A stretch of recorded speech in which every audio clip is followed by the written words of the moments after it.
Hi friends, मेरे YouTube channel white post में आपका स्वागत है। यहाँ पे आपको कॉम्पिटिटिव एग्जाम से जुड़ी हर एक अपडेट्स दी जाती है। तो आज हम बात करेंगे CISF में कांस्टेबल ड्राइवर की वैकेंसी निकली हुई है, जिसमें कि टोटल पोस्ट 1142 है और इसमें आपका ऑनलाइन स्टार्ट होगा 3 फरवरी से ऑनलाइन स्टार्ट हो जाएगा इसका। और लास्ट डेट जो इसका है 4 मार्च इसका लास्ट डेट रहने वाला है। तो इसमें जो है इसका वैकेंसी का नोटिफिकेशन आ चुका है। तो इसमें एज क्या होने वाला है, एलिजिबिलिटी क्राइटेरिया क्या है। तो इसी में एलिजिबिलिटी क्राइटेरिया जो है 10th पास, यानी आप 10th पास हैं तो इस फॉर्म को फिल कर सकते हैं। और इसमें देखते हैं कि सिलेक्शन प्रोसेस कैसे है इसका, यानी सिलेक्शन किस तरह से होगा और इसमें जो है एग्ज़ाम पैटर्न क्या रहने वाला है, सिलेबस क्या है, सारा कुछ इस वीडियो में देखेंगे। इसमें एज जो है कितना मांगा जा रहा है, तो सारा कुछ इस वीडियो में देखेंगे। तो वीडियो को एंड तक जोर से देखिएगा और चैनल पर नए तो प्लीज़ सब्सक्राइब भी कीजिएगा, अपने फ्रेंड्स को शेयर भी कीजिएगा और वीडियो अच्छा हो तो एक बार लाइक भी जरूर कीजिएगा। तो देखते हैं इसका नोटिफिकेशन। ये है ऑफिस, इसका जो है नोटिफिकेशन है central industrial secretary force CISF में। इसमें ऑनलाइन स्टार्ट हो जाएगा आपका 3/2/2025 से, यानी 3 फरवरी से इसका ऑनलाइन स्टार्ट हो जाएगा और 4 मार्च 2025 को इसका लास्ट डेट है। इसमें जो है आपका पे दिया जाएगा, यानी कि इसमें सैलरी आपको दिया जाएगा 21,700 से लेकर 69,100 रुपया, यानी कि 21,700 दिया हुआ है। इसमें स्टार्टिंग पे है, इससे ज़्यादा आपको इसमें सैलरी दिया जाएगा। इसमें आपका फॉर्म जो इसमें फ़िल होगा, आपका ऑनलाइन फॉर्म इसमें फ़िल होने वाला है। यहाँ पे दिया हुआ है ऊपर में requirement of constable driver and constable driver come pump operator, यानी कि बोला जाता है driver for fire services in CISF में। तो यहाँ पे देख लेते हैं, यहाँ पे सबसे पहले वैकेंसीज को देखते हैं। यहाँ पे कितनी वैकेंसीज है, कैटेगरी वाइज वैकेंसी कितनी है जो देख लेते हैं। यहाँ पे 2 पोस्ट दिया हुआ है कांस्टेबल ड्राइवर का और दूसरा है कांस्टेबल ड्राइवर कम पंप ऑपरेटर, जिसे बोला जाता है ड्राइवर फॉर फायर सर्विसेज। जिसमें कि आपका जो UR कैंडिडेट है, यानी कि जनरल से आते हैं, वो उनके लिए 344 पोस्ट है और जो SC से आते हैं 126 है, ST से आते हैं उनका 63 है, OBC का है 228, जो EWS से आते हैं उसका 84 है। टोटल जो है 845 वैकेंसीज है। इसमें जो है आपका टोटल 845 वैकेंसीज है और कांस्टेबल ड्राइवर में और कांस्टेबल जो है फायर सर्विसेज में, यानी ड्राइवर फॉर फायर सर्विसेज के लिए इसका जो है टोटल वैकेंसीज 229 है और इसमें UR का सबसे ज़्यादा वैकेंसीज है 116 है और कांस्टेबल ड्राइवर में 344, यानी कि UR का सबसे ज़्यादा वैकेंसीज है इसमें। और जो ESM है, एक्स सर्विस मैन है, उनको 10% का यहाँ पे छूट दिया गया है, यानी 10% उनके लिए रिजर्व होता है, जिसमें कि 85 है और टोटल वैकेंसीज इसमें है 28, तो 113 टोटल मिला के हो गया। यहाँ पे एलिजिबिलिटी क्राइटेरिया की बात करें तो आपका जो है 10th पास होना चाहिए, ये तो कंफर्म है 10th पास होंगे तो इस फॉर्म को आराम से फिल कर सकते हैं। तो एज क्राइटेरिया आपका कितना होना चाहिए, इसमें एज जो है क्या होना चाहिए, एज जो है आपका 21 से 27 ईयर्स ओल्ड, यानी 21, यानी मिनिमम जो है आपका 21 ईयर्स होना चाहिए, मैक्सिमम 27 ईयर्स आपका एज होना चाहिए। लिखा हुआ है the crucial cut off date for determining age limit will be the closing date for receipt of online application from the candidate date is 4/3/2025।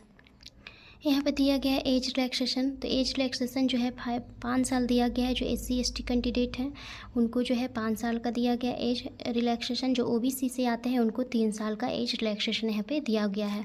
और ऊपर में जो दिया गया है वो ये जो ऊपर में दिया हुआ है, जो एक सर्विस मैन है, यहाँ पे दिया हुआ है upper age limit age also relaxation to government services including service CISF personnel in the rank of constable.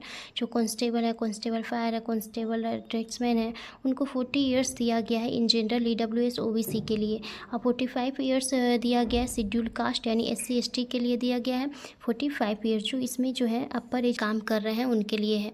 और यहाँ पर जो दिया गया है अपर एज 5 साल का, यहाँ पे 5 साल का छूट दिया गया है जो SC ST से है, और 3 साल का दिया गया है OBC को। जो OBC से आते हैं उनको 3 साल का छूट दिया गया है।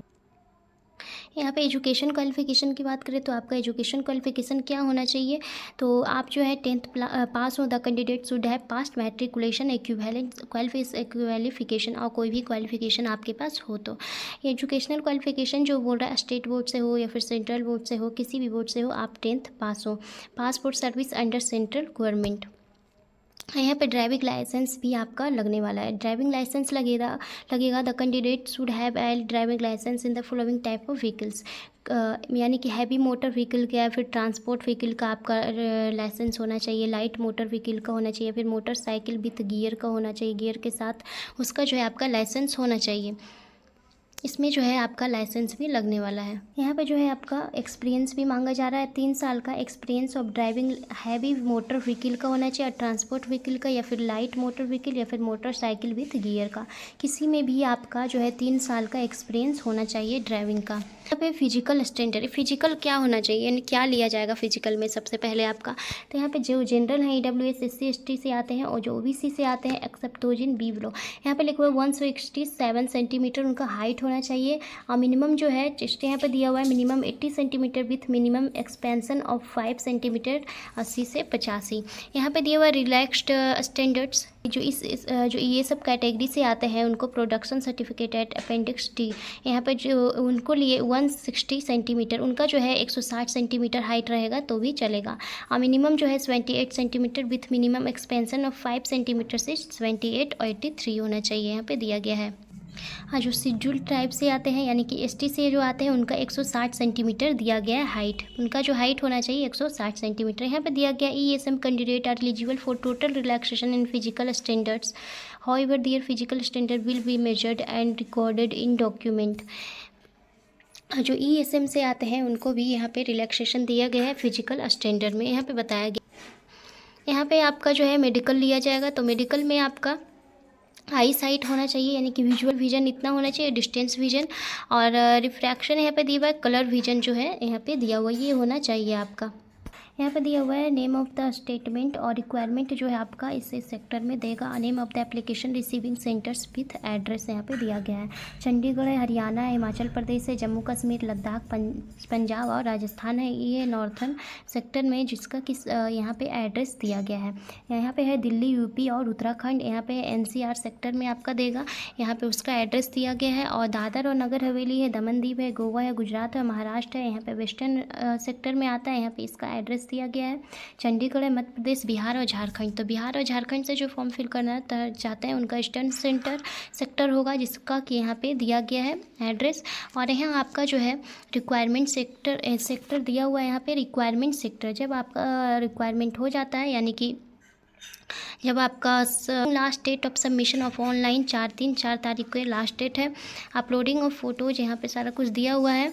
और एप्लीकेशन फ़ी आपका इसमें 100 रुपये लगने वाला है, 100 रुपये यहाँ पे लिखा हुआ है। जो UR से आते हैं EWS OBC का यहाँ पे 100 रुपये लगेगा। Candidate belong ST ESM eligible for reservation are excepted from payment of fee, यानी कि जो SC ST और ESM से आते हैं उनको फ़ी नहीं लगेगा। फिर रिक्वायरमेंट प्रोसेस, तो सबसे पहले आपका HBT होगा, हाइट बार टेस्ट होगा जिसमें कि आपका हाइट कितना है वो देखा जाएगा। फिर फिजिकल एफिशिएंसी टेस्ट होगा जिसमें कि PEF होगा यानी कि PET होगा। पहले आपका हो जाएगा, पहले जो है आपका होगा HBT, फिर आपका हो जाएगा PET होगा यानी कि फिजिकल एफिशिएंसी टेस्ट जिसमें कि आपका होना चाहिए 800 मीटर रन या 800 मीटर दौड़ना होगा जिसमें 3 मिनट 15 सेकेंड में दौड़ना होगा।